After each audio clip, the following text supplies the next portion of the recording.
blog to our own sites and our own web pages, and so only those people that know us or that we drive traffic to us get to see it. And which is all fine and good, but some of us, that might only be our mother and our brother and our cousin and the 2 or 3 friends that we have.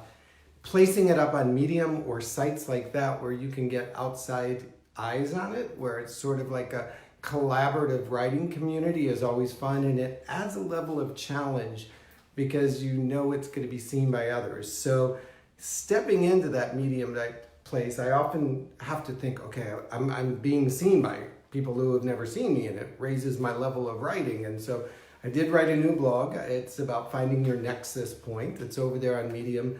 The link for it, I think, is up above. Good morning, Barbara, and good morning, Greg. To see you in the house.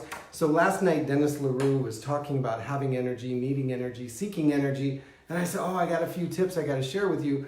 But it was too late in the night for me to type it. So I said, I'll do a lesson on it for you, Dennis. So that is where we're at this morning. Fun Friend Friday, tomorrow with Kip Roth, an Olympic silver medalist, as well as an attorney and business owner. I mean, it's going to be a busy day tomorrow on Fun Friend Friday. I may have to have hair and makeup done. So I hope you will join me for that. Good morning, Elizabeth. Good to have you in the room as well. I'm trying to think what else is going on. There's a lot going on. We only have 2 more weeks of summer vacation. Yay! Kids go back to school first week of August or something like that. I know. I'm going to miss them, but it's also going to be kind of nice to have just a little more time in my day. So anyhow, let's get on to this lesson about energy and the need for energy in our life and how to create it and where we get it and all of that. So as Dennis was talking about the other day, he had 3 really big important appointments throughout the day that by the time he got to number 3 and by the time he definitely got to the end of the day, he was feeling drained of his energy. He was feeling like, man, I just ran a marathon and a half. And he realized that when he wasn't at his optimum energy, he wasn't able to give his best to his clients, to his family, to his team, to those people around him. And he said, I've got to figure out a way of raising my energy. I've got to figure out a way of bringing the energy. I got to find a source for it. Well, first, as we've been told and taught many times, we are not the recipient of energy. We are the creator of energy. Just like a power plant does not borrow energy. No, it creates the energy that it sends out into the wires that go to the houses that play our stereos and our computers and power our refrigerator.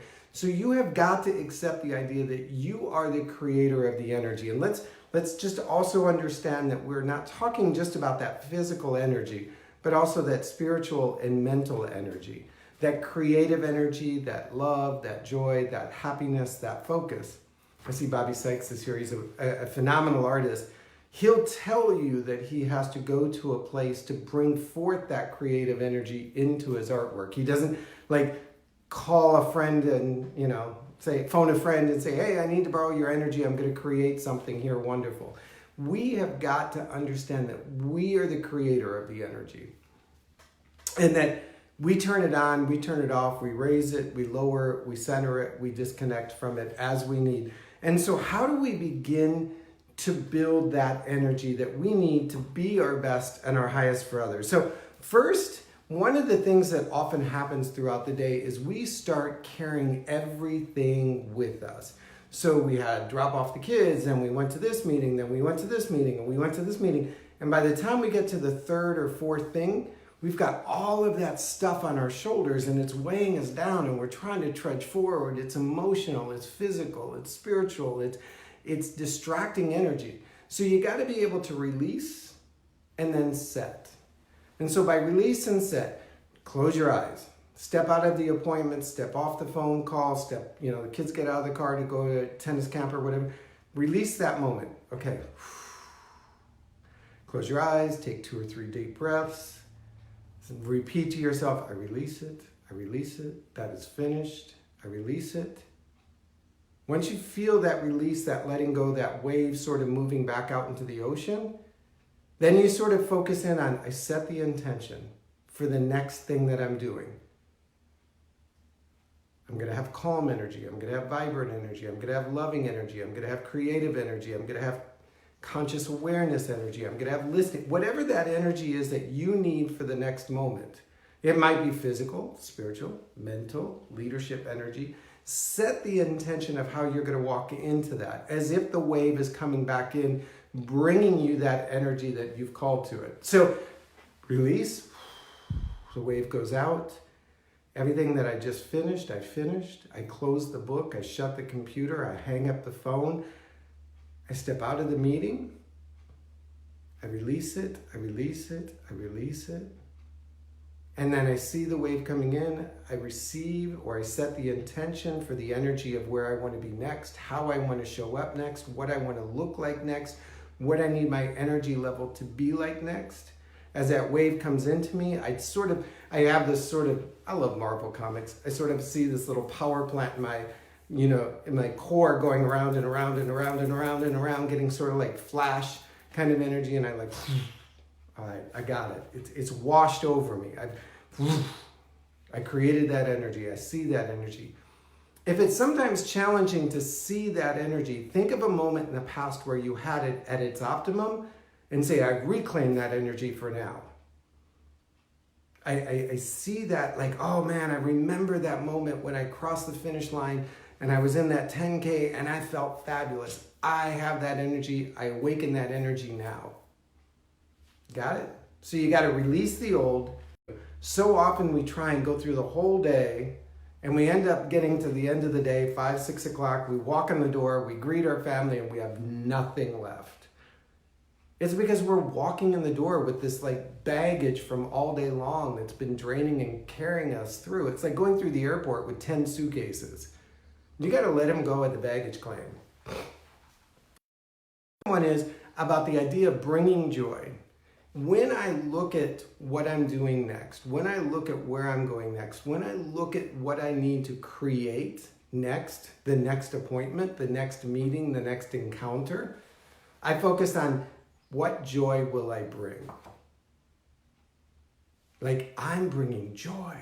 I'm bringing, man, and that sparks gratitude. I always see joy and gratitude in my mind as similar. So I'm like, man, I get to do this. I get to bring this. I get to experience this. Man, I'm grateful. Gratitude is like the nitro in your fuel tank. When you can see the opportunity in front of you, whether it's physical or mental, as an opportunity to experience the joy of you or the joy of other people or the joy of the moment, and you do it with gratitude, your energy level is just going to suddenly go up. Good morning, Dr. Reid.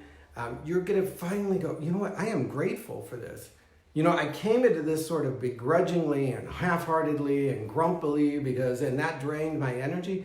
But now I realize that I have an opportunity to run a 5K or a 10K or a marathon or a 100-mile race. Like, I have legs and lungs and finances and time and freedom to do this. And I'm so grateful for it. And I get to experience what it's going to be like to be in the company of these people that are challenging themselves at above and beyond the ordinary. And man, and you can feel the creative energy, the joy, the happiness that comes from that, and the gratitude that drives you forward.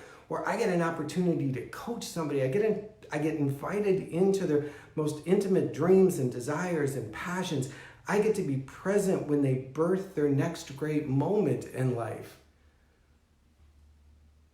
And I get to be there in that joy and that gratitude. And that's what I often do between coaching calls, because long ago, when I first started working with families in foster care, and I would be involved in family meeting after family meeting after family meeting after family meeting and crisis meeting after crisis meeting, you could get to the end of the day and you'd be like,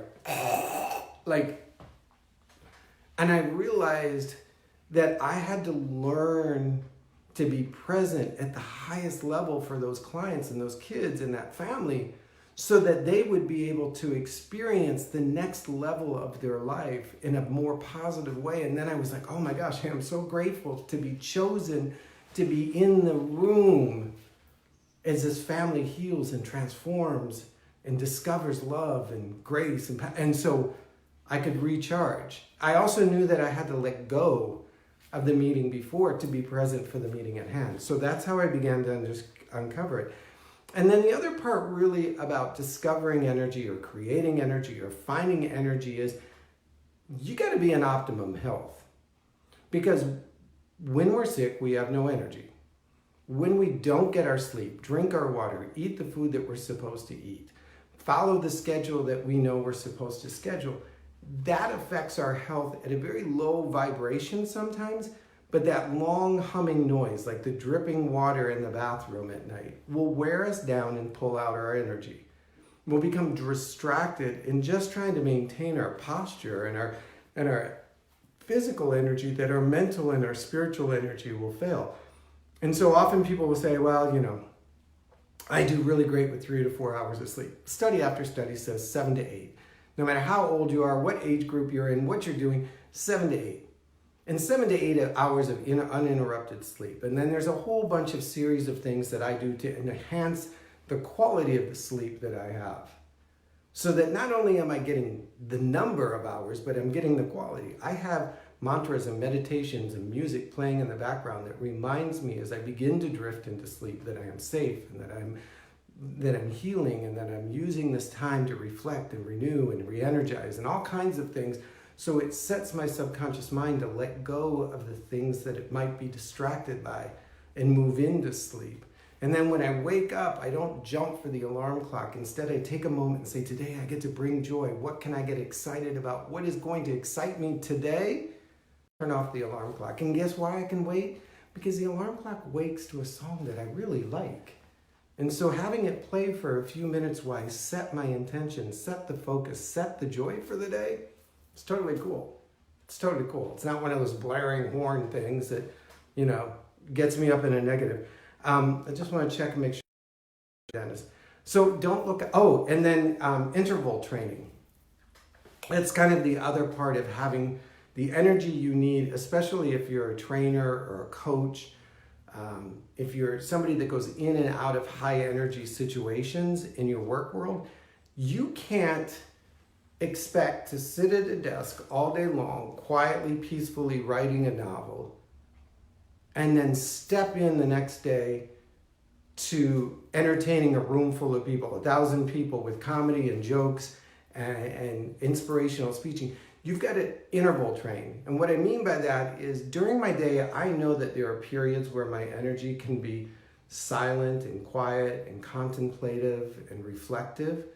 And then there are parts of my day that I know I have to bring it. Like I have to create the energy. I have to get it gone at the highest level possible. And so I'm interval training in the sense of like I'm training during my regular day for those days that I'm being called in to really bring it so that it doesn't shock my system like, oh my gosh, I've never had to give this much energy before.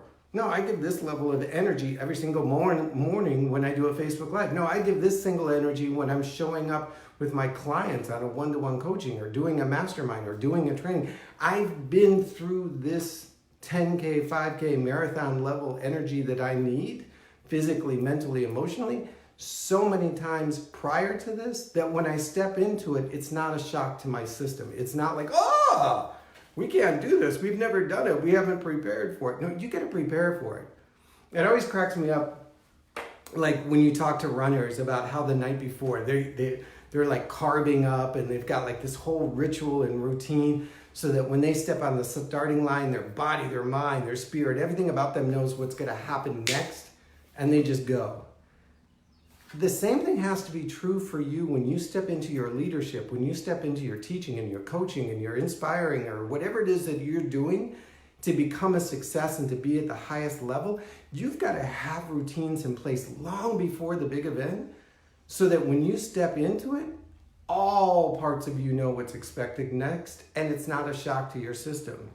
And so when I talk about creating energy or having energy or feeling energized, stop looking outside. Stop looking for the Red Bull or the 5-hour energy drink.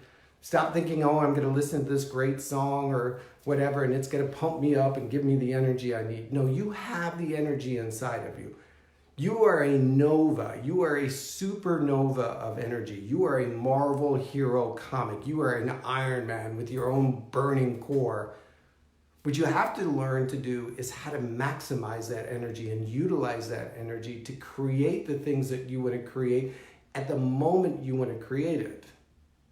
And so, like I said, that requires that we be intentional about it, that it requires that we release the old and set the intention, that we begin to optimize our physical health, our spiritual health, our mental health, and that we seek things out with a sense of joy and gratitude and celebration and love and peace and passion, so that when we're called into those moments, we already know, we know we got this.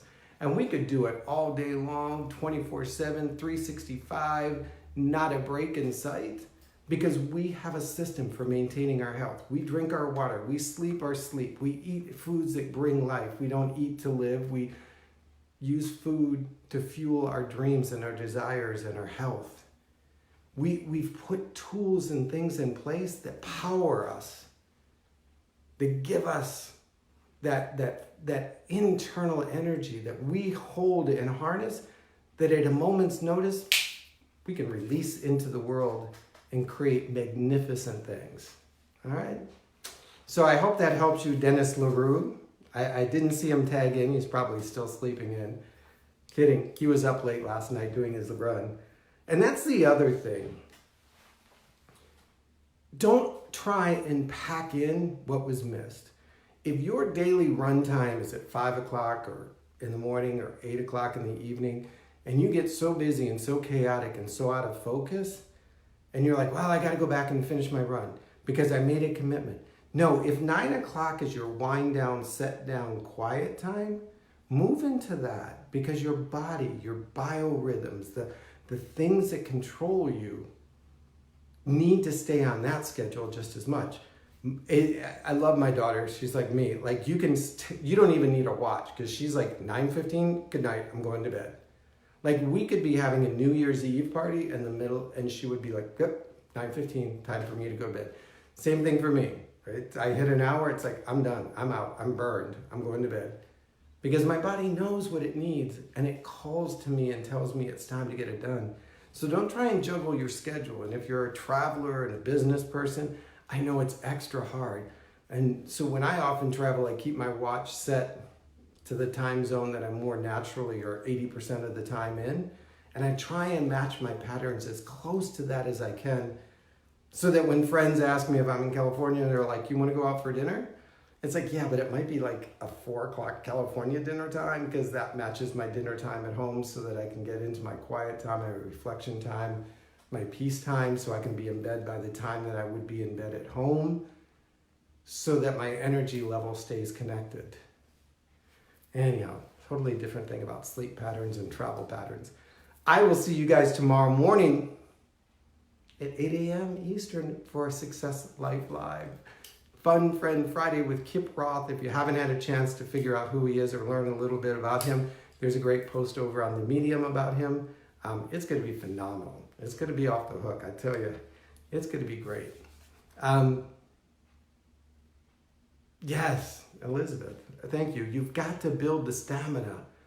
You know, if you want to be a keynote speaker, how often are you practicing that skill in the privacy at the energy level that you need to show up and perform at? Do you take an hour out of your week or out of your day and speak at the level and the volume and the pitch and the posture that you would be expected to show up and do it on stage? If you're a trainer or a teacher, or if you're an athlete, are you training at the same level that you want to perform at? Or are you thinking that somehow that magically is going to appear?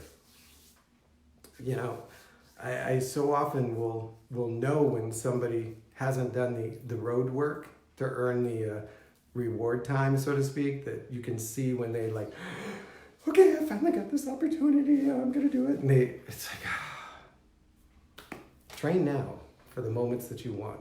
All right. So I'll see you guys tomorrow morning. Till then, go out and live your life with success, and go out and live your life with energy. It is already in you. It's already like this burning supernova Iron Man thing. You just got to claim it. and you are worthy of claiming it. All right, I'll see you guys tomorrow. Bye-bye.